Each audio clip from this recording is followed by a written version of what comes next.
एक लड़की कुंभ में बहुत सारी अजीबोगरीब या यूं बोलूं नॉर्मल से अब नॉर्मल, लौकिक पारलौकिक सभी तरीके की घटनाएं घटित हो रही हैं। हम सभी को कहीं ना कहीं यूट्यूब के चैनल से या न्यूज़ चैनल से बहुत सारी जानकारियां मिल रही हैं।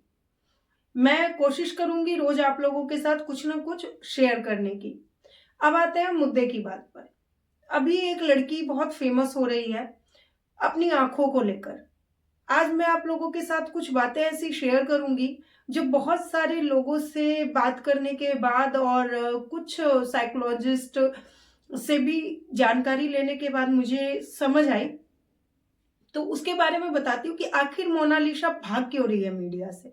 आप सबको भी जानने में तो जरूर इंटरेस्ट होगा। तो बताऊं उससे पहले नमस्कार, प्रणाम, आदाब, सत श्री अकाल। कैसे हैं आप सभी? उम्मीद है आप सभी स्वस्थ होंगे, मस्त होंगे और व्यस्त होंगे। होना भी चाहिए बॉस, बहुत जरूरी है। आज की कहानी शुरू करूं, आज की वार्ता, आज की बातचीत शुरू करूं उससे पहले मैं बता दूं कि नेक्स्ट जानकारी जो है वो ममता कुलकर्णी को लेकर है। क्योंकि कई लोगों के सवाल है कि वो कैसे महामंडलेश्वर बन सकती है। तो मैं आप लोगों को जरूर क्लियर करूंगी नेक्स्ट वीडियो में कि किस लिए ममता कुलकर्णी को महामंडलेश्वर की पदवी मिल गई है और क्यों ममता कुलकर्णी महामंडलेश्वर का पद जो है वो ले सकती है। चलिए शुरू करते हैं। आप लोगों ने अभी से कुछ साल पहले रानू मंडल का नाम सुना था। हाँ, वही रानू मंडल जिसको मेरी, आपकी, पूरे समाज की, सबकी हमदर्दी मिली थी।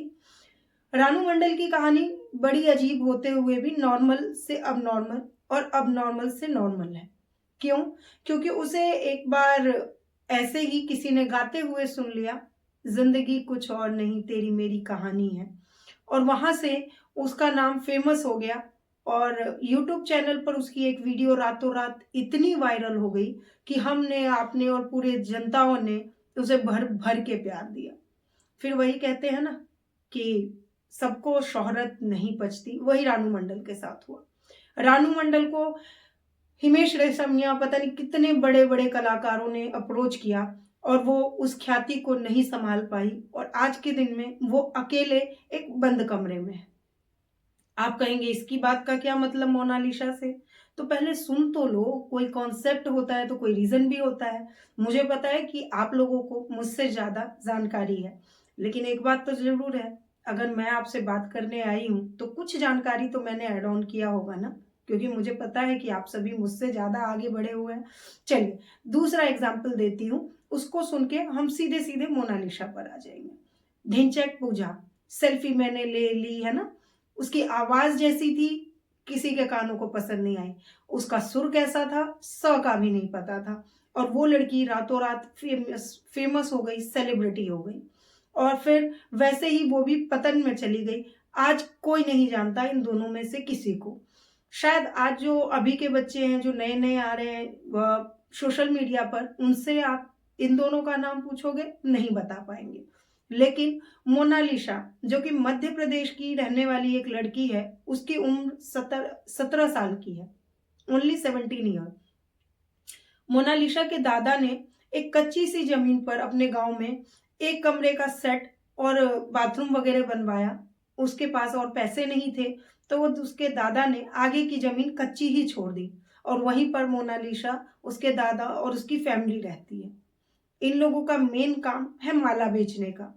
अब माला बेचते हैं ये लोग जहां जहां बड़े बड़े मेले लगते हैं, वहां वहां जाके, जहां धार्मिक स्थान है वहां पर, और वहां से ये लोग अपना जीवन चलाते हैं। ऐसे ही मोनालिसा को लेकर उसका परिवार टेंट लगाकर रहने लग गया है अल्पवास के समय अपने जगह महाकुंभ प्रयाग में। वहां पर एक यूट्यूबर की नजर पड़ी मोनालिसा पर और उसने उसकी आंखों की तारीफ करते हुए सिर्फ एक ये थंबनेल लगा दिया कि ऐसी आंखें नहीं देखी, और आंखों से रिलेटेड कई थंबनेल आपने पढ़े होंगे और जरूर देखा होगा। बस उसके बाद क्या था, मोनालिसा की किस्मत और यूट्यूबर को पैसे मिलने का तरीका, हो गई फेमस। अब उसके घर वाले जैसे ही किसी कैमरे वाले को देखते हैं उसको ढकने लग जाते हैं कपड़ों से। किसे? मोनालिसा को। क्योंकि वो लोग नहीं चाहते कि कोई भी मोनालिसा से और बातचीत करे। उनका कहना है कि हम सेलिब्रिटी बनके हमारी रोजी रोटी नहीं चलेगी। क्योंकि आप लोगों की हमदर्दी की वजह से हम लोगों की रोजी-रोटी पर भी बात आ गई है। उनको ये नहीं पता कि सेलिब्रिटी बनने के बाद उसको इन कैश कैसे किया जाए। हाँ, बिल्कुल सही कह रही हूँ मैं, इन कैश। अब भाई सेलिब्रिटी बने हो तो कुछ तो बेनिफिट्स होने चाहिए, लेकिन हर इंसान आ रहा है, मोनालिसा के साथ वीडियोज़ बना रहा है और अपनी रोटी सेक के निकल जाता है। लेकिन मोनालिसा को और उसकी फैमिली को कोई भी पैसे नहीं मिल रहे हैं। हालाँकि सुनने में ये भी आया कि करोड़ों की कमाई हो रही है, लेकिन ऐसा कुछ देखने को तो नहीं मिला। इसलिए उसकी फैमिली मेंबर्स कह रहे हैं कि अब हमारी सिचुएशन ऐसी हो गई है कि मोनालिसा अगर माला भी बेचती है, तो हमारी मालाएँ बिक नहीं रही है। कई लोगों ने तो हमें खैरात देने की जगह समझ लिया है। आते हैं और हज़ार रुपए दे के कहते हैं कि आप हमारे तरफ से ये रखो। तो क्या हम लोग मज़दूरी करके, मेहनत करके अपनी ज़िंदगी नहीं चला सकते? बड़ा अजीब सवाल है उसके दादा का, लेकिन सवाल तो बहुत जायज़ है।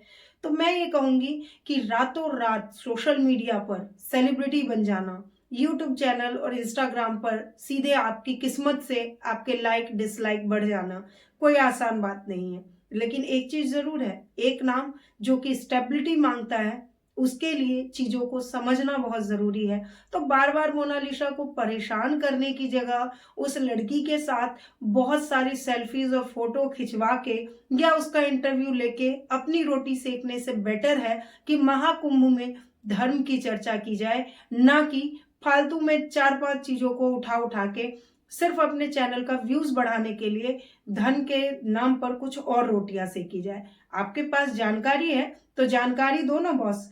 किस लिए इतनी बातों को गंभीरता से परोस रहे हो और अपनी रोटी सेक रहे हो? ये मेरे विचार थे आज, है ना? उम्मीद है आप लोग भी इसको सपोर्ट करेंगे।